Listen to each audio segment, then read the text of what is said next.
Before we begin, a quick warning. This story is deeply unsettling. Viewer discretion is advised. If you love horror stories, don't forget to like this video and subscribe for more terrifying stories every week. Now, let's begin. The Man in My Closet. A terrifying true story.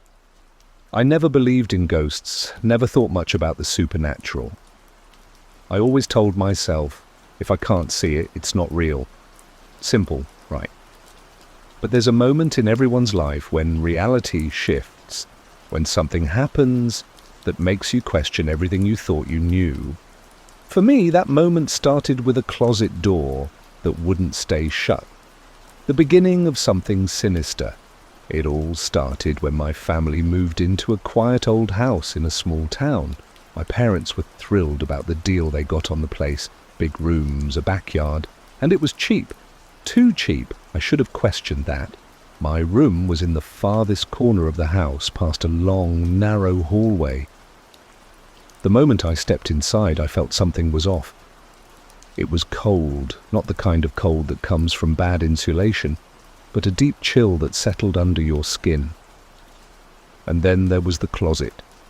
It was bigger than a normal closet, with heavy wooden doors that looked way older than the rest of the house. I figured it was just part of the house's charm until the first night. So the first night, the scratching, begins. That night, I lay in bed scrolling through my phone, trying to ignore the weird feeling in my gut. The house was silent, except for the occasional creaks of the old wood settling. And then, scratch, scratch, scratch. I froze. The sound was faint but distinct, like nails scraping against wood. I sat up, my eyes immediately landing on the closet door. It was slightly ajar, just a crack. I knew for a fact I had closed it before getting into bed. A chill crawled up my spine. I got up, pushed the door shut, and locked it. Maybe it was just the house shifting, I told myself. Maybe the wind. I went back to bed, forcing myself to forget it. The second night, it gets worse. Scratch, scratch, scratch. My eyes snapped open. I turned toward the closet. It was open again, not much, but wider than before. The lock was still in place, but the door was open. My breath caught in my throat. I slowly got up, grabbed a chair, and shoved it in front of the closet. No way it could open now. I climbed back into bed, pulling the covers up to my chin, trying to convince myself it was just my imagination. The third night, the camera footage. By the third night, I couldn't ignore it anymore. I told my friend Jake about it at school. He laughed. "Dude, it's probably just an old house settling. Maybe a rat or something."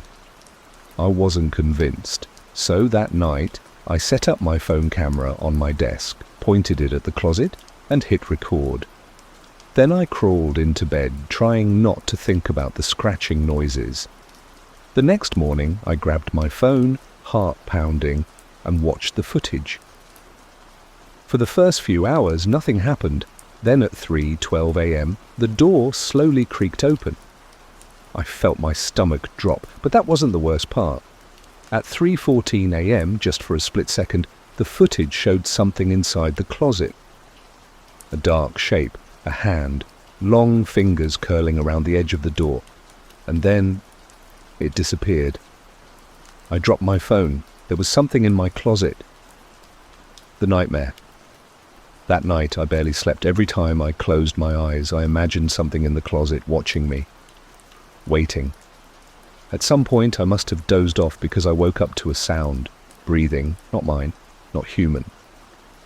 It was slow, ragged, coming from inside the closet. I turned my head. The door was open all the way, and then, from the darkness, a voice whispered, "I've been waiting." I couldn't move. I couldn't even scream. My body was frozen. My lungs felt like they stopped working. And then something stepped out.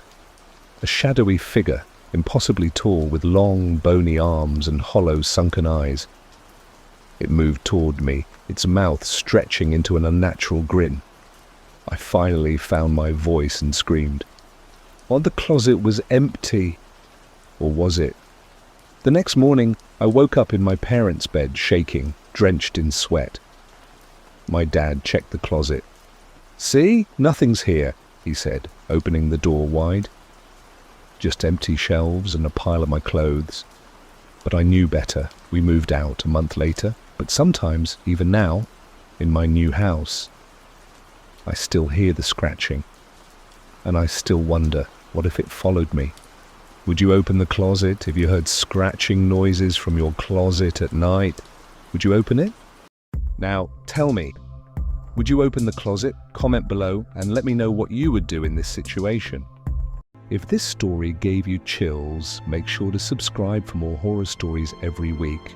And if you're brave enough, watch this next one. But don't say I didn't warn you.